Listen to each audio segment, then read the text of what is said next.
Welcome to Australia, home of animals that confused the British, barefoot shopping adventures, Santa surviving the Australian heat, and of course, learning the dangers of drugs from a giraffe in the back of a caravan. That's how we do it here. But how is it for trans people being here? Well, this video will explain just that. This video will cover general Australia culture stuff, how easy it is to acquire stuff like HRT, that kind of thing, and general overarching politics stuff. The politics stuff we'll leave for the end. Let's do the lighthearted stuff first. Compared to other places in the world, Australia's pretty safe for being trans. You can kind of walk around a lot of places, even in the dark, and you don't really feel that in danger, if that makes sense. You feel relatively safe. So everywhere in Australia does informed consent. All you gotta do is go to this website right here, go on this little map thing, find a doctor in your relevant area, click on it, find if they do informed consent, initiation, which means starting the hormone therapy, go to them in an appointment via an email and then being like, hey, when can I do an appointment? You show up, they give you a form, you sign it, you send it back, you have hormones, congratulations. I've met several people in university, for example, that have moved here from other countries and seem to have not had much difficulty obtaining informed consent HRT, so that's worth keeping in mind, but I won't speak for that experience because I've always lived here. This is more applicable to Australian citizens, but with Medicare, you don't really have to pay out of pocket for most medical expenses, such as doctor appointments, going to the dentist, that kind of thing, which is a pretty good perk. I think that's a reason in of itself to stay put in Australia and thrive. For people moving over, I'd imagine the healthcare is cheaper than other places, but I don't think you get access to the same benefits, unfortunately. We literally have free MTF, gender affirmation surgery surgeons. And for FTM people, there's one. So it's unfortunately kind of slim pickings, and we have crazy waiting lists for bottom surgery. HRT though, you can unironically get an appointment within like a month. A big culture note for Australia in general is we're stereotyped as very laid back and chill. I'd say that's generally pretty true. An aspect that might culture shock people moving here is that we are very talkative. If you're very introverted and not used to talking to random strangers, you might get some culture shock as people walking up and saying hi and that kind of thing, or even starting a conversation when you're at the line of a restaurant. That's pretty normal in my opinion. You can't just walk past someone and not say good morning. That's like the greatest crime you can do in Australia. That said, it's less of a thing in cities. People kind of walk past each other and not really make eye contact. I'm not used to that. I'm not a city kid. A thing to keep in mind if you're traveling or moving to Australia is that our seasons are the opposite of the Northern Hemisphere. If it's summer for me, it's winter for the Northern Hemisphere and vice versa. Just keep that in mind. And yeah, we celebrate Christmas in summer. I have really core memories of Santa arriving on the beach with like board shorts and a jet ski.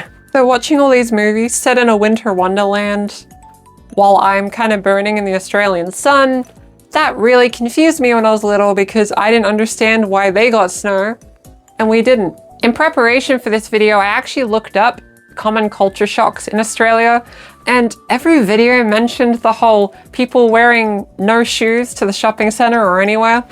I wasn't aware that was different, I guess. I've only been to Australia, Japan, Thailand, and I just assumed in Asia they didn't do that.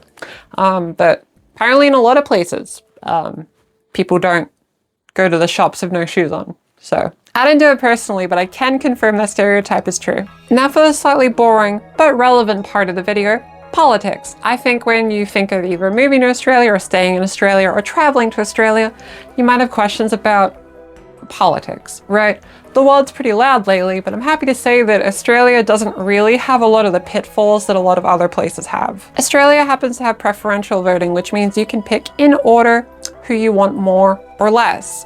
As a result, third parties and that kind of thing and independents are more easily able to get seats in government compared to other countries where you just have to pick one and be afraid of wasting your vote. In other countries, you're worried about wasting your vote on one candidate, but in Australia, you can just pick them in order. You basically have to make your top 10 politicians list. It's great. As a result of this preferential voting system, it's actually a lot easier for third parties and independents to get seats. We've seen recently a pretty big increase for the Greens Party, for example, which if you're like a trans Australian, they're probably your favorite You'll probably have issues with them in some areas, but generally I think they're really good. That's my bias, so vote for who you want. They've gotten a lot more popular lately due to other social issues in Australia. In a lot of countries lately, a lot of more far-right politicians have been winning. That is not the case in Australia. It's actually been the opposite. The slightly more left-leaning of the main two has been consistently winning twice in a row. That's pretty unusual. Usually it's like a back and forth seesaw kind of thing because Australians don't make up their mind. Unlike other parts of the world, the far right isn't gaining that much leverage here compared to other places. A Liberal candidate actually tried to replicate what a certain wizard book author in the UK tried to do in relation to trans people to get votes. It didn't work. It's worth saying that Liberal is actually the more conservative one in Australia. I know like in America, like Liberal is like the left-leaning one. Just keep in mind, in Australia, Liberal is the conservative one. This little quirk can be quite annoying for Australians trying to talk about politics of Americans on the internet. It can cause some confusion pretty quickly.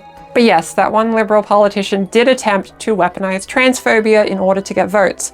It didn't work. Despite being in a very conservative area, her voter base didn't vote for her. She actually lost by a massive landslide.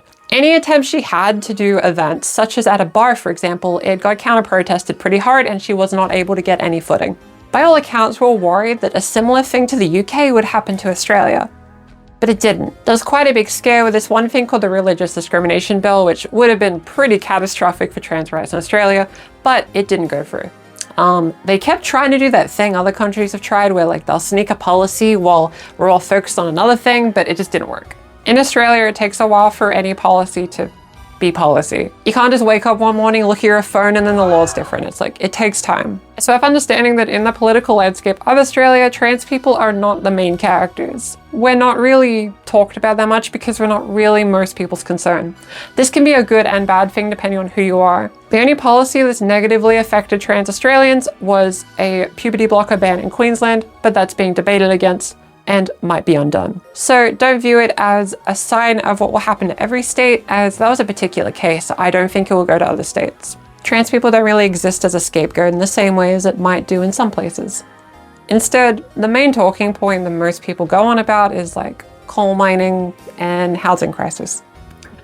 Those two issues are what's talked about more and is more of the focus. So the one that wins elections is usually dependent on who has a favorable position on those two topics, to be honest. I won't go into those topics as that's beyond the scope of this video, but just keep in mind that they're not really worried about us, at least compared to some places. Unfortunately, there is a lot of racial discrimination in Australia. I don't know how it stacks compared to other places in the world.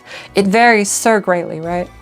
But from my understanding, Australia, it's notably not great at that kind of thing. So just keep that in mind if you're moving here, as you may face discrimination more so for that than being transgender. Again, that specific topic isn't one in the scope of what I can properly articulate and go through, as you can imagine. The other main negative is that Australian cities rank in like the top list of most expensive cities to live in. So that's unfortunately a bit of a hurdle.